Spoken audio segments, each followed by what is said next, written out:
Syederalun Jembatan Krung Tingkem di Kota Blang Biren kembali dapat dilintasi kendaraan setelah sempat ditutup pada Rabu 14 Januari 2026. Penutupan terjadi akibat dua papan lantai beton patah diduga karena dilintasi truk dengan berat sekitar 50 ton. Untuk mencegah kerusakan lebih lanjut, Dinas Pekerjaan Umum dan Perumahan Rakyat atau PUPR Biren memberlakukan pembatasan berat kendaraan. Kendaraan barang yang melintasi jembatan itu dibatasi maksimal 30 ton, efektif mulai dari 18 Januari 2026.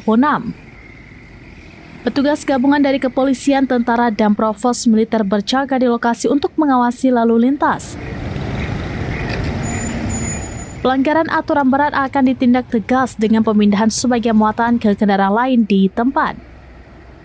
Arus lalu lintas di jembatan nasional tersebut tetap lancar meski antrian terjadi karena penerapan sistem buka tutup setiap 30 menit atau menyesuaikan kondisi. Pembatasan tonase ini dilakukan untuk menjaga keamanan struktur jembatan dan keselamatan pengguna jalan.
Dari Biren News Madin Idris, Rampinews.com. Download Tribun X sekarang, menghadirkan lokal menjadi Indonesia.